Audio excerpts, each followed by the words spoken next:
Joining me, Gaddafi Nasur. He's the chairman of the NRM Youth League. Good morning. Good morning, Joel. Together with his right-hand man, Kitata Ibrahim, who is the national vice chairperson, Central Region, NRM Youth League. Good morning. Good morning, Joel.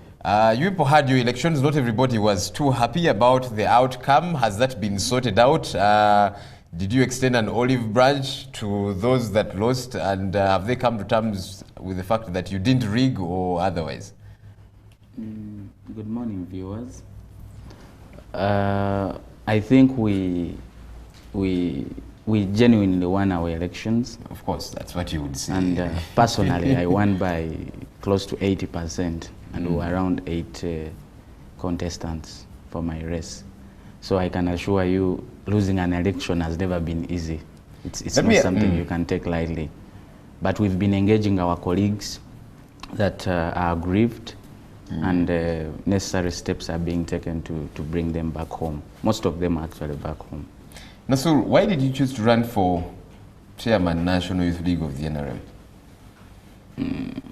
I was convinced that I was the best choice NRM would have at the time. Because it's not enough being the best choice. You should probably had an agenda, you had a plan, you had a reason. Why? What is that? I wanted to offer leadership to the young people of the NRM. I thought I could contribute to the survival of NRM for probably the next 50 years. I want to be part of that survival of the NRM for the next 50 years. So your issue is survival of the NRM? Certainly, in a democratic environment, you cannot survive when you're not providing leadership, you're not providing services to the people. And I think I can be part of that good leadership which has been exhibited, which has been shown since 1986. Kitata, many a person will look at the youth within the NRM and they will say these ones joined because they want money, they want jobs, they want to be buttressed in a way or another. You belong to the NRM, you've been a part of it for quite a bit of time, at least for the bit that I've known you, which is not a short while. Why did you decide to join the NRM? There are several parties. There's this party with that color in your shirt and several others. We actually talked about blue as informally before we went on air. Blue is one of those non-dominant colors that NRM has. NRM has very many colors, including yellow, that's most dominant. We also have white, we have red, and others as there in our emblems. But I actually didn't join NRM. You were conscripted? I was born, bred, and grown in the NRM. Actually, if I was part of any other party, you would ask me why did I join that other party. I'm born in a family that is strongly NRM, my dad, my mom, and the area where we come from, it is an area that got fed up of those other parties that were ruling Uganda before NRM came to power. And that area where I come from contributed a lot to the struggle. I come from Rwengo, and it's one of those areas where there was a very big army of Kadogos that joined the party to save this country. So I was born and grew up in that environment. So I'm NRM ab initio from the start. But we have also got reasons to be in NRM, not just we were born and bred by NRM, but because NRM is the party that is the best for our country. Yes, there are flaws. Yes, there are things that have not been done. Yes, but what has been done, we are 100% sure is the best for our country, and thus we are stuck there in NRM. And whatever hasn't been done, we believe NRM provides the best avenue, the best vehicle to rectify and correct whatever hasn't yet been done. Nasur, when I meet many young persons within the NRM, my take is that they just seem to be excitedly a part of the NRM. When I ask them, what are the ideals of the NRM? What is the ideology of the NRM? Different people keep telling you different things. Even, by the way, the leaders within that political party, you know, the older folks. And I keep thinking, wait a minute. I thought an ideology can only be one. You know, if I speak to Ofono Pondo and the other and another, and all of them give me a different picture altogether. Either there is no ideology, or it is in place, but these people are confused, they do not know it. What's the NRM ideology? Thank you.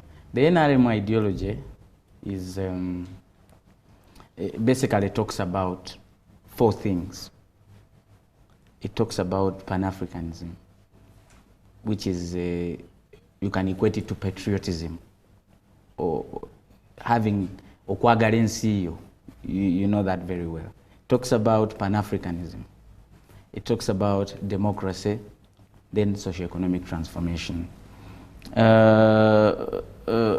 When you talk about patriotism, is that an ideology, or those are values that you espouse and uphold? They are values. They are values that are embedded within the ideology. So what's the ideology? The ideology of the NRM basically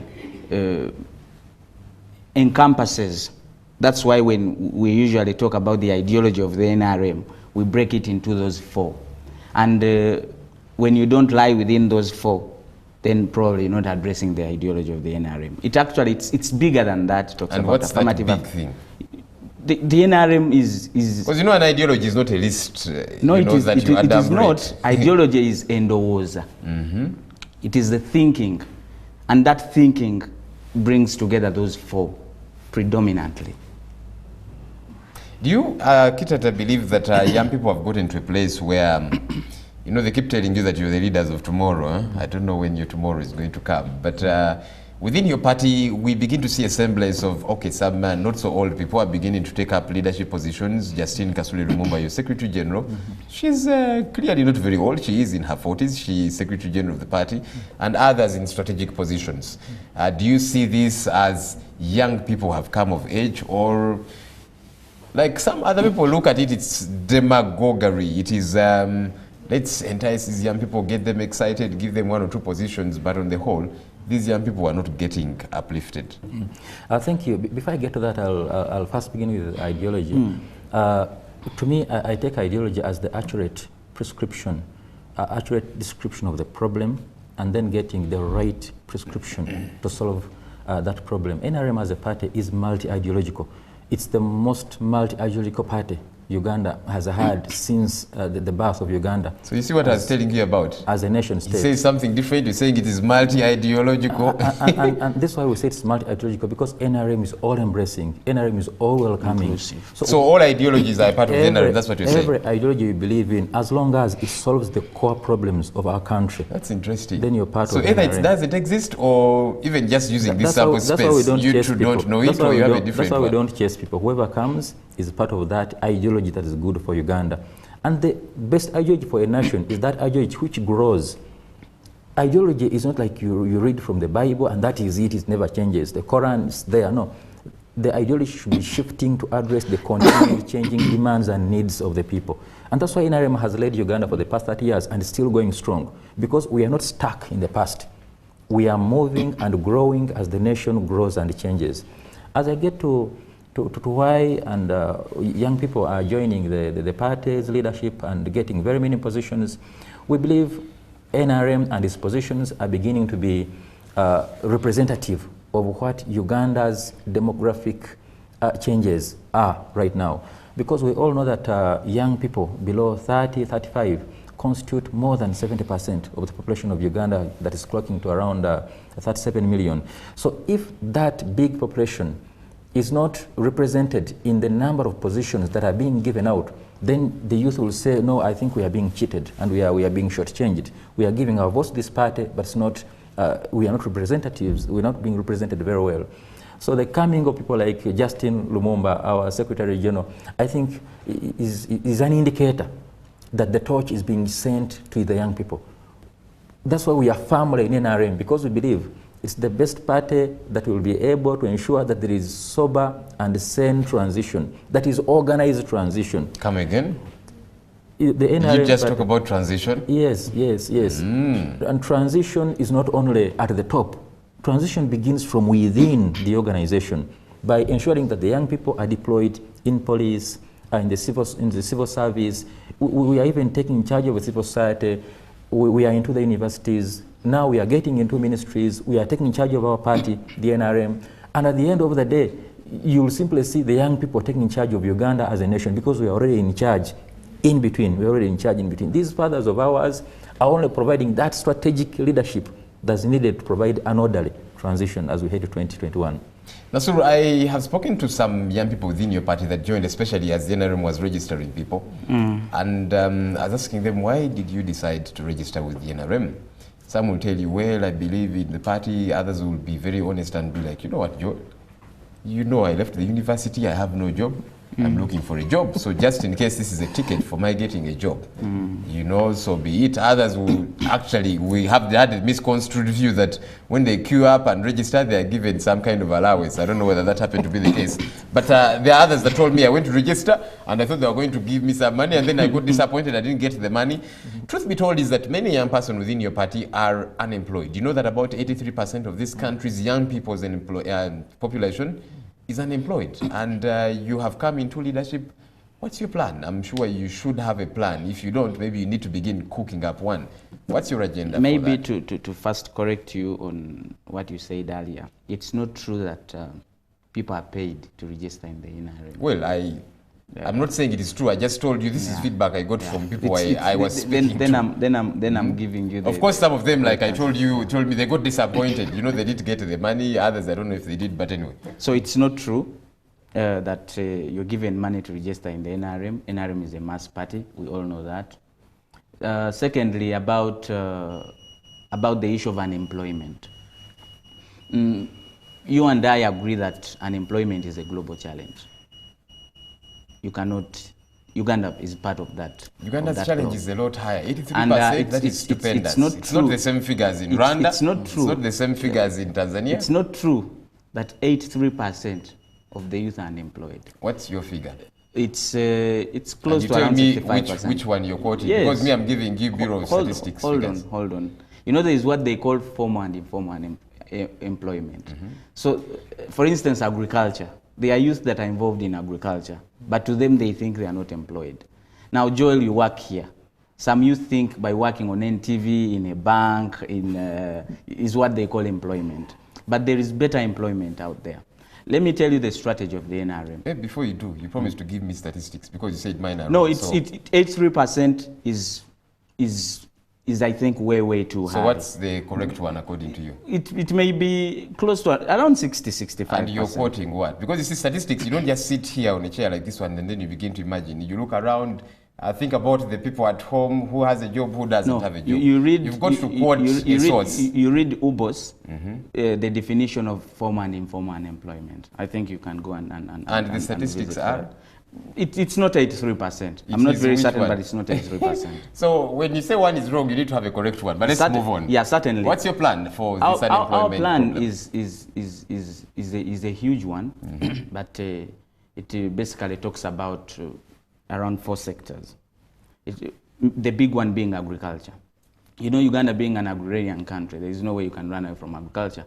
Truth be told, youth have to be employed to go and participate in agriculture because it's one sector that we need to really exploit. And I believe we shall be creating so many jobs for the youth in the next financial year. Let me talk about different funds that have been put in place to curb this issue of unemployment. My colleague here and I have been serving in the National Youth Council in the past term. And I remember he was the finance chairman. He was the finance, and I happened to be a district chairperson of Luwero. And in Luwero, as a district, we managed to serve close to 750 youth in a financial year. We were allocated around 500 million to be able to curb this issue so that they can get what to do. And in the next financial year, the NRM government shall put in place 5 funds, or retwist. We shall start with the agriculture fund, the Operation Wealth Creation. There is going to be a special fund allocated to the youth to handle projects under the Operation Wealth Creation system. And that program will be coordinated by the youth leadership. Currently, the Operation Wealth Creation has been receiving 200 billion.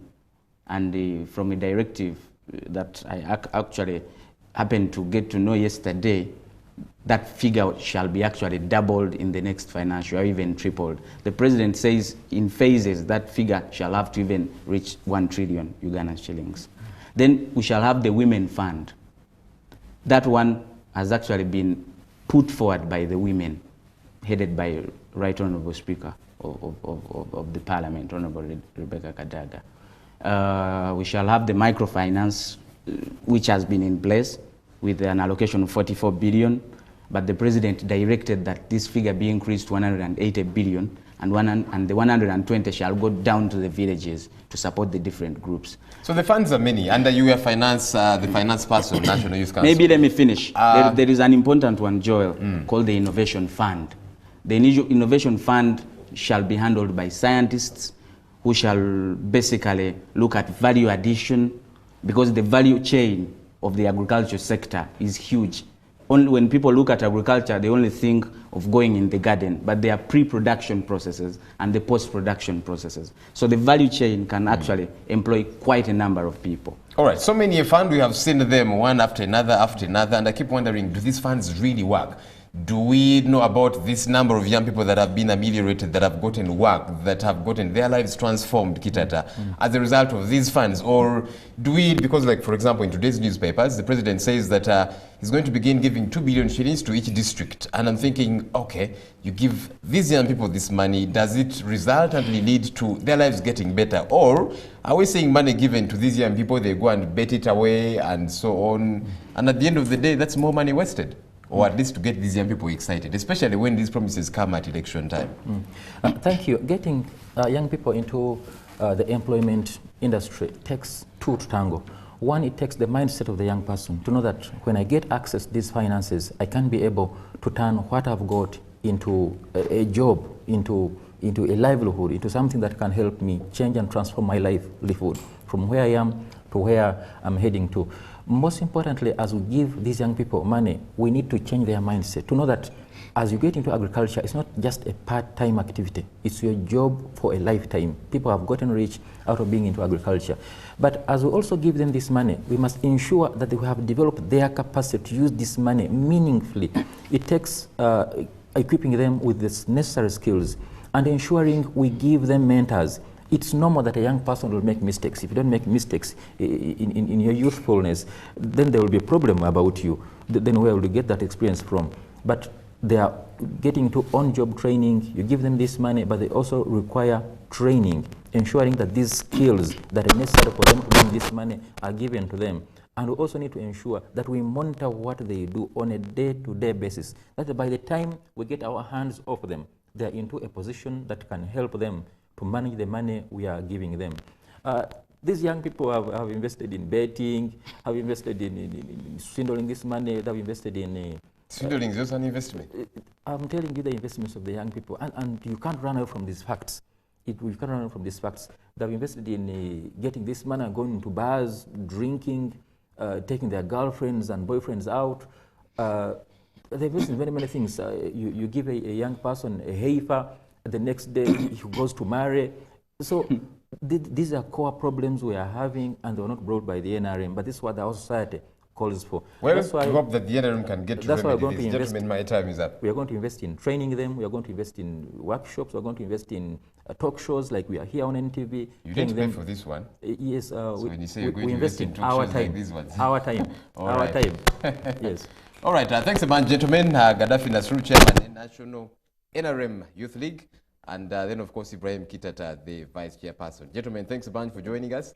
And please serve the young people. Maybe. And by that, I mean NRM, FDC, lastly, even though you belong to the NRM Youth League, I'm sure it is in your interest to see that every young person in this country does get better. It will be a disservice for me to live here without urging the young people of Uganda to support the NRM. Well, you know, if they have reason to support it, let them support it. But this is not a platform for campaigning. Yeah, so vote NRM, vote FDC, vote JPAM, whoever it is that you think is best suited for you. Yeah. All right, so there you are. Thanks a bunch. Coming up is my opinion.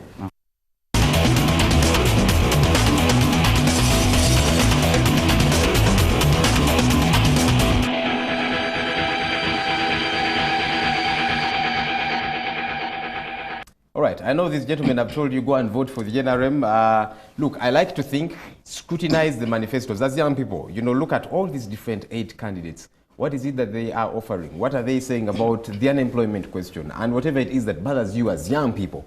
And then at the end of the day, you make a critical, uninformed decision. Challenge is young people, we don't want to read, we don't want to dig things out, we don't want to be informed, you know. We go with the rabble rousers, who has a bigger crowd, who is doing I do not know what. I think that's important. But away from that, I get troubled when I see young people within the FDC, within the NRM, JPAM's camp, and so on, at each other's throats. For goodness sake, this is not called for. Yeah, and time probably will come when these parties will be normal, but this country is here to stay. And if you are interested in this country and its betterment, like many of you politicians do say, then I think it's important that we begin to see individuals above political parties. That yes, you belong to the FDC, you belong to the NRM, but if I belong to a different camp altogether, I see you first and foremost as a Ugandan, as a young person belonging to this country, and I'm interested in your betterment as opposed to which political party do you belong to. If it's a different one, then you are my enemy, I want to break your neck. I think that is childish, it is backward, it is barbaric, it is uncouth. It is not going to take Uganda forward. So let's see how we transcend those issues. That's the big story for this morning. Thanks a bunch for joining us. My name is Joel Senyonyi. Coming up in a bit, Brian Mulondo joins you for Everyday Life.